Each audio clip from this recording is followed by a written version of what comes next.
Welcome and thank you everyone for joining this webcast. I'm Andrea Melville. I'm a Managing Director at Lloyds Banking Group, where I work in the commercial bank. I'm responsible for commercialisation of propositions for the global transaction bank, which means I get involved in everything from pricing through to innovation. And this is one of a number of webcasts that we're making available for businesses, aiming to provide support during the coronavirus crisis and beyond. The webcast today is focused on the topic of pivoting in challenging times. The current COVID-19 crisis has forced many businesses to reconsider how they're operating, with the closure of shops, places of work, and social distancing measures likely to remain in place for some time. Businesses are having to be creative to survive. Businesses across the UK are responding to these challenges in a number of ways, and some have recognised the opportunity of pivoting their business model for survival. We've seen businesses creating online stores for the first time, finding new ways of distributing their products, or even diversifying their production lines and retraining staff to quickly create new, in-demand products. Today, we're running this webcast in collaboration with one of our strategic partners, Be The Business. And we're excited to be talking to a business who has gone through this process to understand their challenges and recommendations for other businesses looking to do the same thing. I'm delighted to be joined by Danny McKeever from Supply Site Company and Rory Campbell, one of our Be The Business ambassadors. Danny McKeever, Operations Director and co-owner of Supply Site Company. Supply Site Company are based in the Northwest and have been trading for 18 years. They're suppliers of workwear and safety-related products and employ 27 staff. Rory Campbell, our Be The Business ambassador, is co-founder of New Vantage Consulting. Rory Campbell is a mentor to an inspiring SME as part of Be The Business's mentoring program and is a former board director of John Lewis and Partners.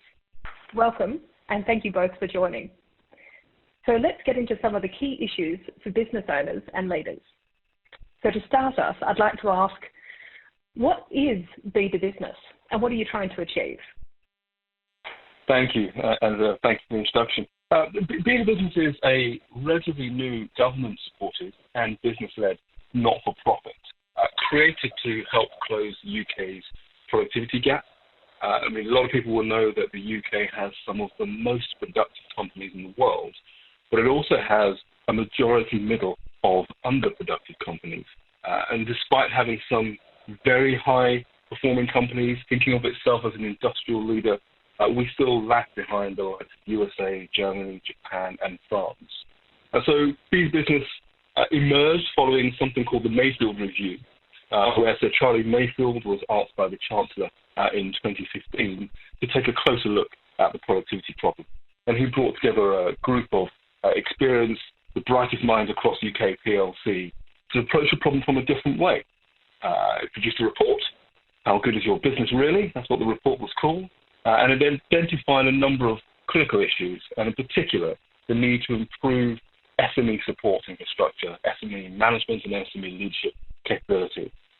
So along with Tony Danker, who's Chief Executive of Be The Business, Be The Business was launched in November 2017 with funding and support from the government and some leading companies such as Lloyds Banking Group, who we're proud to be a strategic partner with. And we work with the entire business community to share what works for today's business with every company and what they can do to learn, to grow, and to improve a range of tools, resources, most of which is free to SMEs, which I think is a marvelous selling point. And as I said, focuses in particular on leadership, management, technology adoption, critical issues that we know affect SMEs today. And then I guess lastly, to your point, now is a really, really critical time for the support that the likes of Be The Business provides, learning from and supporting businesses with accessible and free guidance. Because the foundation of our economy rests on the entrepreneurialism, the resilience, endeavour, the aspiration of small and medium-sized businesses. And that's why I'm proud to be part of the programme. Thank you, Rory. That's lovely. Danny, can I ask you to tell us a little bit about your business and about COVID-19 has impacted it? Yes, good morning. So we're the Fact Supply Company based in the northwest of England, and during normal circumstances, we supply workwear and safety-related products, and we have our own production facilities where we add prints or embroidery to the garments we sell. Just to set the scene on how COVID changed our business, I will take you back to only February to a directors meeting where we were discussing the big projects which were going to dominate 2020. They were a new ERP system, a huge rollout of new uniform to a major airport, which was already well underway, expanding on our involvement with Be The Business and gaining some great exposure via some national advertising campaigns, new websites, new customers and a brand new showroom. Financials were good, we have a great team, we're in good shape to go into the new financial year stronger than ever, and we relayed this message with enthusiasm to all of our staff late February, explaining their role, their challenges and their input. It was a genuinely very pleasing team brief. And how that changed. In early March, the nervousness started creeping into every UK household and business right across the UK, and we were quite quickly starting seeing companies become affected by the onslaught of COVID-19. It felt like a poisonous fog sweeping across the country. Mid-March, a week before the lockdown was anticipated, the order book pretty much dried up. It was that quick. No one was buying workwear or uniform, but we were still seeing a demand for PPE. But PPE was almost an impossibility to procure. At that point, we made the decision to put the whole company on a 3-day week. This was at the time when the word furlough did not exist. We had individual one-to-ones with our staff, directed them to personal financial help, such as mortgage breaks or speaking to their landlords, advising them to be shrewd and careful with their money, and offering some personal help from our own business to help with possible shortfalls or finance if they suffered personal financial difficulty. It was a genuinely sad week. It was apparent after the first week of the 3-day rota that was still not enough work for the whole building to maintain a full workforce, and tough decisions were possibly needed to be made. Then we remember quite vividly, Friday night, Sky News, 7 p.m, the announcement that the government furlough scheme came about. It was a major announcement, one which you could not imagine any government anywhere would ever make. It was reassuring and we took advantage instantly.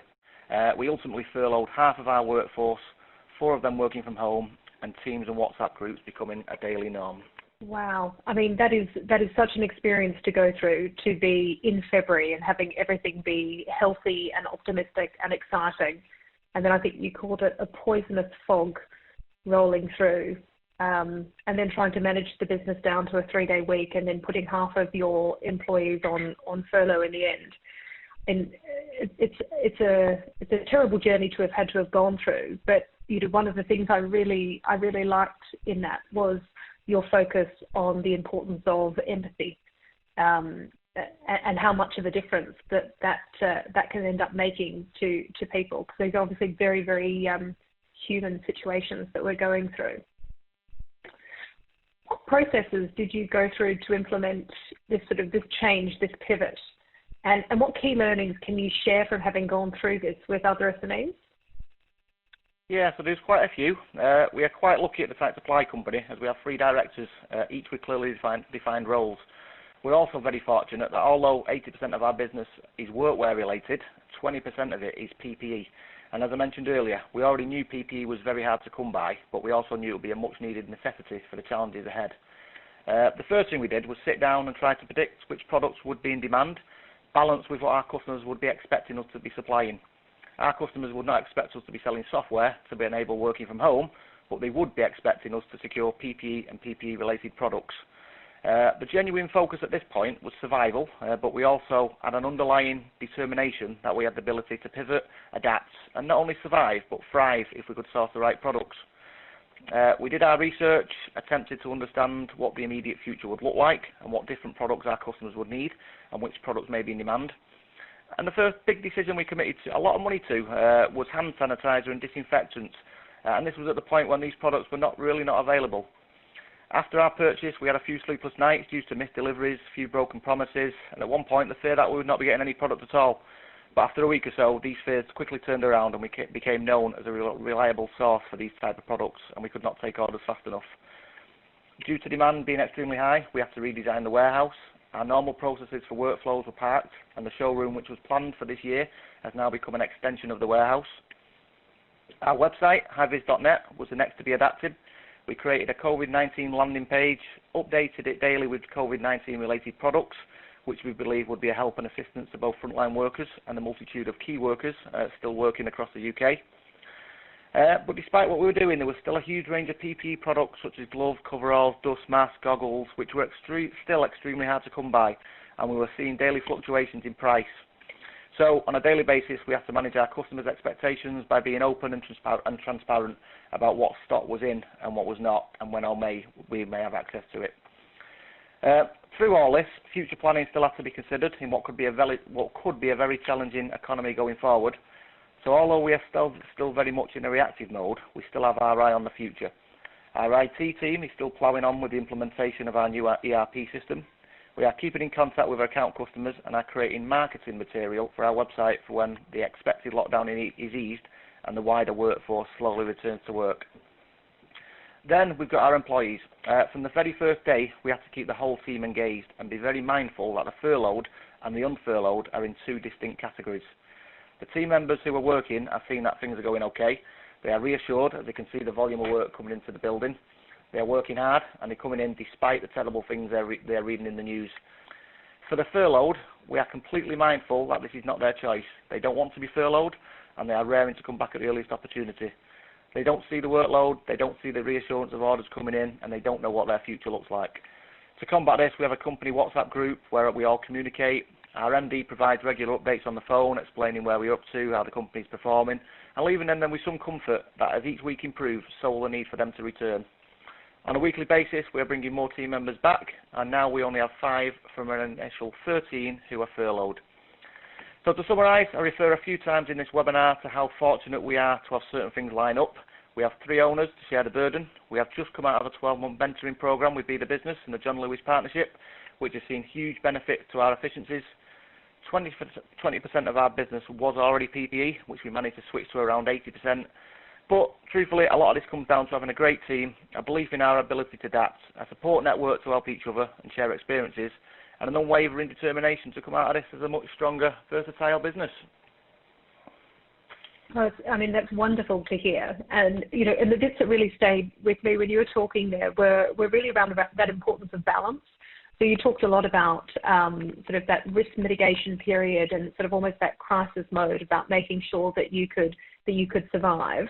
But you also talked about keeping an eye on the future and making sure that you're continuing with some of those longer-term strategic projects as well. And I think that balance piece is hugely important. I also really like your managing expectations with clients and with colleagues. And I think that people really appreciate that. And it sort of plays into that need we all have around trust.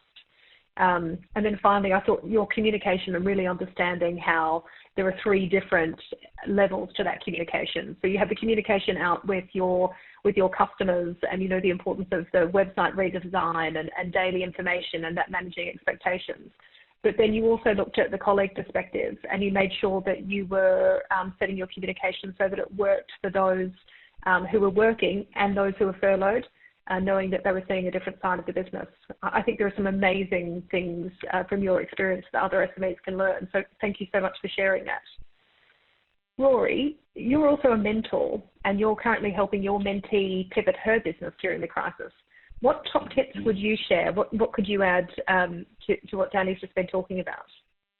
Yeah, I think the first thing I should say is how extraordinary it is seeing the efforts that SMEs are going to right now, not just to keep their businesses alive, surviving and or thriving, but actually to create more opportunities for people. I'm fortunate enough to have spent the last year working with a truly inspiring organization called Guild Talk and their inspiring founder CEO, a lady called Yoga Zinishkai. And I see and hear many of the same sorts of things that Danny has just described there. In particular, I've been inspired by how swiftly they've deployed well-rehearsed and established crisis procedures. So they're a thoughtful business, always keen to make sure they've got secure operations. They manage a lot of sensitive information. So having crisis plans as BAU has always been important for them. And this has been a real test of their leadership to implement them swiftly. I've seen them deeply involving the team, so caring for their well-being, seeking their views on how to move forward, and communicating with them regularly, swiftly, candidly. I've seen Yoga really reach out to her personal support network. I'm sure Danny would resonate with this. It's an extraordinary toll on those leading the business as well as those working in it. And they need support around them, and that's one of the things that I like to think that provide as a mentor. Alongside that, finding trusted sources is really important. And what I mean by that is there is a wealth of opinion out there at the moment, but it's opinion masquerading as information and advice. Finding real, clear information about what you can access, what support is available, what the government policies mean, is absolutely critical to help you make the next set of decisions. Yoga and team reviewed their products and services pretty swiftly, not with necessarily a sense of switching some on or off, but just appraising the current market conditions and understanding which products and services were right for now and which weren't. And indeed, for them, that has meant accelerating some of their newer services. And they've deployed technology really, really swiftly. They're a very tech-based organization, but what they've had to do is switch from employees who are based in 2 offices and a global workforce, sort of a global tertiary workforce, to entirely working from home, and that required switching their technology to different ends very, very quickly. And then I guess the last couple of things worth mentioning about Yoga in particular has been the ability that they've shown to communicate and maintain engagement with their customers, both current and new. I think it's quite easy for businesses in this sense to bunker down, to focus on survival, and inadvertently reduce the amount of communication they're having with their customers. And what I've seen Yoga do and many other SMEs do is really dial that up, actually. Talk to existing customers to help them understand what's happening and keep them with them, but also use it as an opportunity to talk to potentially new customers that will come with them. And then lastly, I've been wonderfully inspired by Yoga's personal leadership and the sort of extent of responsible leadership, much of which Danny's describes the amount of care for the people working in the business, but also thinking further down the line and pondering what sort of organizations need to come out of this crisis and how we all come together to support the rebuilding of our economy. Those have been particular highlights for me in working with Yoga, this sort of thoughtful pace, a sense of scenario planning that allowed them to deploy their crisis management, and this sort of preparedness for a new norm, if there will be such a thing, and that sense of really leading, not on your own, but with support around you and leading with and through your team. Those are probably the highlights for me, Andrew. Thank you for sharing that, Rory. I mean, that's just lovely. And the thing that really does resonate with me is definitely that sort of that thoughtful, empathetic leaders. People not just focusing on the short term, focusing on the long term. But I definitely heard you there talking about the need to sort of do a stock take of the business, making changes swiftly, dialing up communication. But the foundation of all of that was around sort of care and empathy. So no, that's lovely to hear.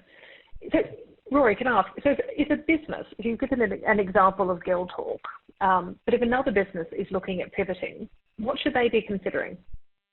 Yeah, sure. So these businesses have done some really, really interesting research here. And I would certainly suggest for your listeners, looking at the resources that you yourself are publishing, that bigger businesses are publishing, there are some excellent case studies that really bring to life how different businesses in different circumstances are navigating this crisis. In fact, if I can steal a quote from the current executive director, Joseph Roundtree, who describes this being a world in which we are all in the storm, but we're in different boats. So learning from different businesses, I think, is really important. One of the things that Being Business has done over the last several weeks is talk to thousands of SMEs, and that research has helped them see 4 particular segments. Hibernators, those that have sort of closed their business, furloughed most of their staff, hoping to sort of sit it out, as it were. Survivors that have seen dramatic falls in turnover, a temporary suspension of products and services, and they're continuing to fight, but with a far narrower range to their smaller customer base. Pivoters, which clearly I'll come back to, those that have been able to rapidly shift their services or production to meet the needs of a new customer base. And then lastly, thrivers, who by luck or good judgment have been able to really ramp up production of existing products and services. And what's really interesting is we see pivoters making up around 21% of the SME population. And that's really quite a significant number and should give any businesses signs of hope. And the research has shown that opportunities are there. They're right in front of us. They're not magic. We can create them. We've got to be agile in the way we operate, and we have to activate the whole organization. This can be a time to galvanize and reinvigorate. And leaders clearly have to step up. But to deliver all of that, which sounds very rosy, 21% are pivoting, this is great, there are some critical considerations. And if you'll allow me, Angela, there are 7 in particular which I would call out. The first, and Danny mentioned this right at the outset, is doing your research. You've got to do at least some baseline research. Where and what is the demand now? How might this change if conditions persist, or if conditions change again as rapidly as they have? How close is the option or the options you're considering to pivot to your existing business? It's far easier to pivot to something which is just adjacent than something entirely new. And indeed, some of the case studies we see, a good example is Dunster's Farm. They're a food service business based in Bury. Some 70-odd% of their customers used to be in education. The rest made up of hospitals, restaurants, cafes. 95% of this business dried up pretty quickly as a result of coronavirus. They've been thinking for a while about pivoting to an adjacency, and that being direct to consumer. And indeed, many of their staff members were particularly keen on that move. So that was not an easy pivot by any measure, but a pivot they accelerated from their existing thinking, and based on their current model and their current products and service offering, that's a relatively straightforward pivot. So doing your research and knowing what's adjacent is important. The second is considering investment needs. You've got to work out how much investment you're going to need to pivot, if at all. Do you have sufficient funds to invest, or do you need to access these funds? And if you need to access them, do your research on what the loans, the grants, etc., are that you could pursue, and what the requirements are of that investment. So doing your research is great, but then you're probably going to find you have to manage your financials very differently, and that might require investment. You need to understand that. Thirdly, this is going to sound really obvious, get a second opinion. It's really easy at this time to move with extraordinary pace, born of necessity. But I'll go back to that phrase I used earlier, thoughtful pace. This isn't, the difference isn't just pace, it's pace for the quality of thinking. That helps you pivot in a way that secures your business today, but also sets you up with strong foundations for tomorrow. So getting a second opinion, doesn't matter if it's one, but just test the idea out. If you can, test it with your customers. And if you're a part of, for example, our mentoring programs, phone your mentor up. I've been having conversations regularly with Yoga about her choices, her options, what she's thinking. We're using sounding boards. Fourth is preparing your infrastructure. You've got to give real thought to how your business is operating, your processes, your systems. Have you got the tooling in place and the capabilities? And how quickly can you get them needed? And again, we see great examples of this. I think we've all read in the newspapers reports of brewers turning their hand to producing sanitizers. My former organisation, John Lewis and Partners, for example, has converted its manufacturing units into the production of PPE. And we see many organisations that are taking their existing capabilities, their existing infrastructure. It requires some preparation to do that at pace. Fifth, mobilising your team, and we've talked about that a fair bit, getting your team ready. And in the best of times, that's energizing and engaging and mobilizing one team. But of course, everyone's been through the mill these last few weeks. So you've got to pay particular attention to what your team need in terms of support. Those of us that are parents also trying to hold down full-time work, how are you engaging them and supporting them to be there for everybody that they need to be there for through this time whilst giving to the business?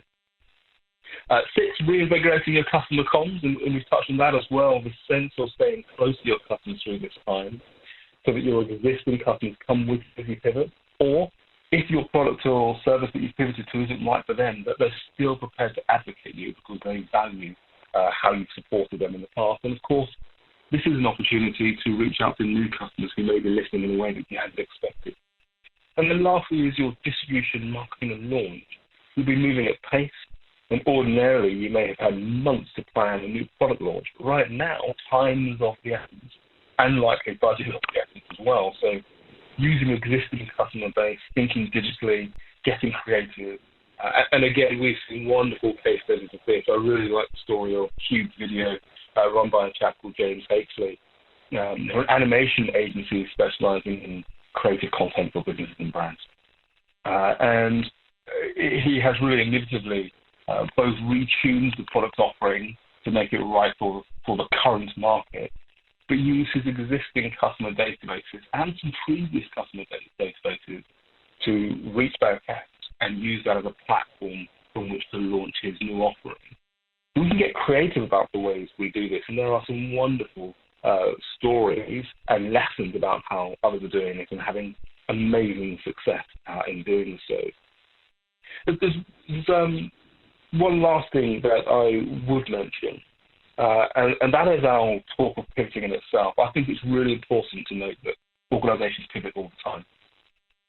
Clearly right here, right now in crisis, pivots may be way more important for many, many organizations. But we can gain some confidence from the fact that pivoting is a normal path for business in ordinary times, and that we have got great experience across the business sectors of doing that. It's one of the skills to learn and to develop, and I think through webcasts like this, through the sorts of learning that we develop through Be the Business, we can share the skills and the attributes and enable organizations to move ahead in that way. I hope that's helpful, Andrew.